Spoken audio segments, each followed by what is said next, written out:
നമസ്കാരം. വീണ്ടും ഒരു 10 കറണ്ട് അഫയേഴ്സ് ചോദ്യങ്ങളാണ് ഇന്നത്തെ വീഡിയോയിൽ നമ്മൾ പരിശോധിക്കാൻ പോകുന്നത്.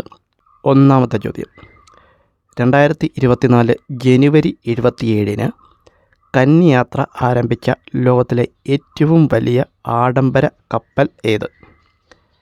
2024 ജനുവരി 27-ന് കന്യാത്ര ആരംഭിച്ച ലോകത്തിലെ ഏറ്റവും വലിയ ആഡംബര കപ്പൽ ഏതാണെന്നാണ് ചോദ്യം.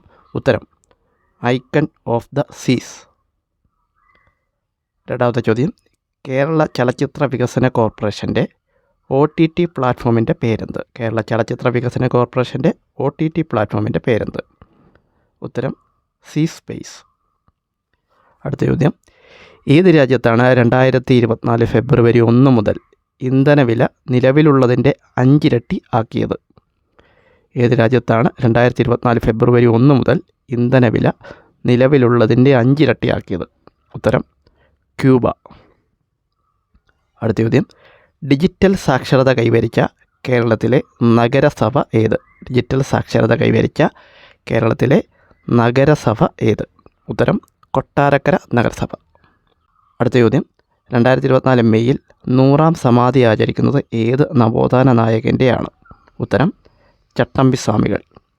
1924 മെയ് 5-നാണ് ചട്ടമ്പിസ്വാമി സമാധിയായത്.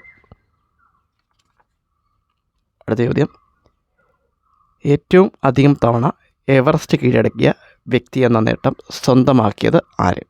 ഏറ്റവും അധികം തവണ എവറസ്റ്റ് കീഴടക്കിയ വ്യക്തി കാമി റിത ഷെർപ്പ. കാമി റിത ഷെർപ്പ 29 തവണയാണ് അദ്ദേഹം എവറസ്റ്റ് കീഴടക്കിയത്. അടുത്ത ചോദ്യം, ഒഴിഞ്ഞ മദ്യക്കുപ്പികൾ നൽകിയാൽ 10 രൂപ വീതം നൽകുന്ന സംവിധാനം നടപ്പിലാക്കുന്ന സംസ്ഥാനം ഏത്? ഉത്തരം തമിഴ്നാട്.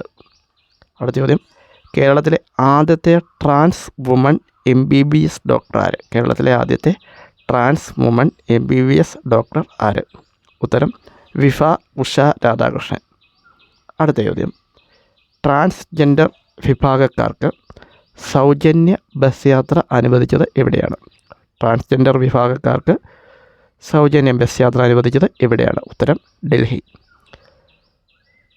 ലാസ്റ്റ് ചോദ്യം, അവസാന ചോദ്യം, ഏത് വാർത്താ സ്ഥാപനമാണ് ഇന്ത്യയിലെ ന്യൂസ് റൂം പ്രവർത്തനം അവസാനിപ്പിക്കുന്നതായി അടുത്തിടെ പ്രഖ്യാപിച്ചത്? ഉത്തരം BBC. BBC ആണ് ഇന്ത്യയിലെ ന്യൂസ് റൂം പ്രവർത്തനം അവസാനിപ്പിച്ചതായി അടുത്തിടെ പ്രഖ്യാപിച്ചത്. വീണ്ടും ഒരു 10 കറണ്ട് അഫയേഴ്സ് ചോദ്യങ്ങളുമായി വീണ്ടും കാണാം. അതുവരേക്കും നന്ദി, നമസ്കാരം.